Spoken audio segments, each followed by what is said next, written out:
પહેલા મંદી, યુદ્ધ અને હવે ટેરિફ, આ બધાએ ભયંકર ભરોડો લીધો છે. છેલ્લા 3 વર્ષમાં 40 જેવા કારખાનાઓ બંધ થઈ ગયા છે. મંદીના કારણે મારે કારખાનું બંધ કરવાનું આવ્યું. પછી હું અત્યારે બીજાને અહીંયા મજૂરી કામે જાઉં છું. પેલા 60-70 આ કારખાના હતા, અત્યારે 10 કારખાના માન હાલે. તો આવી નવી મંદી હાલશે આ યુદ્ધના લીધે, તો અમારે ઘર કઈ રીતે અકવવું, છોકરાઓને ભણાવવા કઈ રીતે? અમારી તો હાવ બેકાર હાલત છે અને કારીગરની અમારેથી ને વધારે વિશેષ બેકારી છે. દિવાળીની 1.5 મહિનાની વાર છે ને ધીમે ધીમે બીજો ધંધો ગોતવી, પણ બીજા ધંધામાં દિવાળીના કારણે કે જગ્યા મળતી નથી. कहवाय है कि सोना तबकर ही कुंदन बनता है और हीरा घिसकर ही चमकता है. जो कि आ चमकदार उद्योग पर मंदी, युद्ध और टेरिफનું ગ્રહણ એક સાથે લાગતા અનેક કારખાનાઓમાં તાળા લાગ્યા છે, જેના કારણે માલિકો મજૂર બન્યા છે અને કારીગર વર્ગ બેરોજગાર. લાખો સપનાઓ, હજારો હાથના હુનરથી તૈયાર થતો હીરો એ વર્ષોની પરંપરા સાથે જોડાયેલો આ ઉદ્યોગ છે. જો કે વર્તમાનમાં તે મંદીના ભાર હેઠળ દબાતા હીરાની ચમક ફીકી પડી છે. એક સમય હતો જ્યારે ભારતના હીરા ઉદ્યોગની ડિમાન્ડ વિશ્વભરમાં હતી. જો કે આ જ ઉદ્યોગ હવે સંકટની સમયરેખા વચ્ચેથી પસાર થઈ રહ્યો છે. સમગ્ર રાજ્યની સાથે સુરેન્દ્રનગર જિલ્લામાં પણ હીરા ઉદ્યોગ ભયંકર મંદીના વમળમાં ફસાયો છે. જે ઉદ્યોગની ચમક ક્યારેક વિશ્વમાં ઝળહળતી હતી, તે જ ઉદ્યોગ આજે ઝાંખો પડી ગયો છે. હજારો કારીગરો, રત્ન કલાકારો જેમણે પોતાના જીવનના વર્ષો હીરા ઘસવામાં પસાર કર્યા, આજે બેરોજગારી બની રોટલી માટે મથામણ કરી રહ્યા છે. એક સમય હતો જ્યારે સુરેન્દ્રનગર અને રતનપરના સેંકડો કારખાનાઓમાં હીરા ઘસાઈને નિકાસ થતા હતા. 250થી વધુ કારખાનાઓમાં 25,000થી વધારે કારીગરો રોજગાર મેળવતા હતા. પરંતુ મંદીના કાળા વાદળો અને અમેરિકા દ્વારા લાદવામાં આવેલા આકરા ટેરિફ ઉદ્યોગ પર જાણે પાટું મારી ગયા હોય એમ લાગી રહ્યું છે. આ મંદીના કારણે મારે પહેલા 15 થી 17 હજારનું કામ થતું હતું, અત્યારે 8 થી 9 હજારનું માંડ કામ થાય છે. તો આવી નવી મંદી હાલશે આ યુદ્ધના લીધે, તો અમારે ઘર કઈ રીતે અકવવું, છોકરાઓને ભણાવવા કઈ રીતે? અમને બીજો કઈ ધંધો તો આવડતો નથી. તો સરકાર પાસે એટલી માંગ છે કે અમારા હીરા ઉદ્યોગમાં કંઈક આગળ કંઈક ધ્યાન આપે, અમને સરકાર કંઈક સહાય આપે, તો અમારા ઘરમાં અમારા છોકરાઓને એમ ભણાવી એકવી કે ઘરમાં અમારું ઘર ચલાવી એકવી. અત્યારે અમેરિકાના ટેરિફના લાગવાથી અત્યારે અમારી હાલત બહુ કપોડી થઈ ગઈ છે. કારખાનું હાંકવું મુશ્કેલ બની ગયું છે અને થોડીક વધારે મંદીનો માહોલ છે.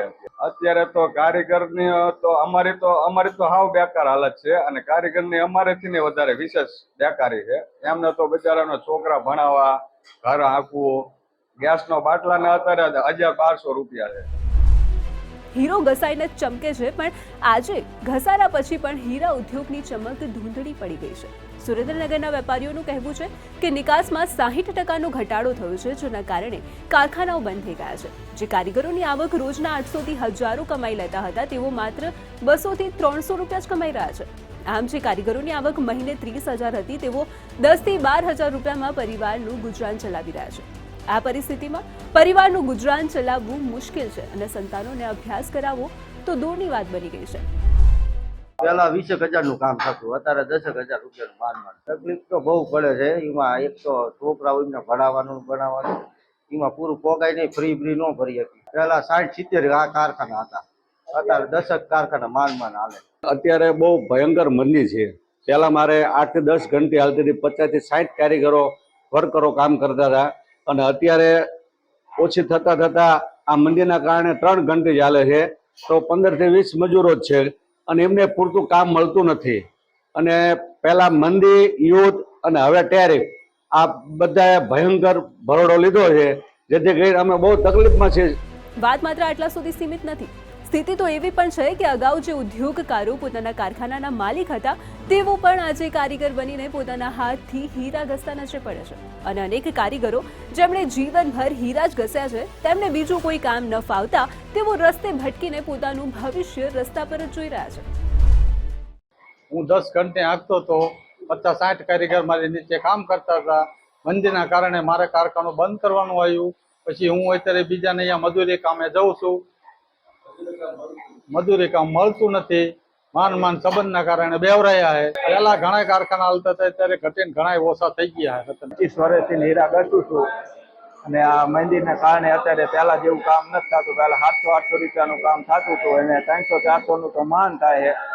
જેથી આ ટેરિફ લાગ્યો એટલે મંદી જેવું વાતાવરણ દેખાય છે. અને જો આવી નવી પરિસ્થિતિ રહેશે તો હીરામાં કારીગરો કોઈ રહે નહીં ને બીજા ધંધા તરફ વળી જાય છે અને હીરાનો ધંધો ચલાવવો બહુ મુશ્કેલ થઈ પડે એમ લાગે છે.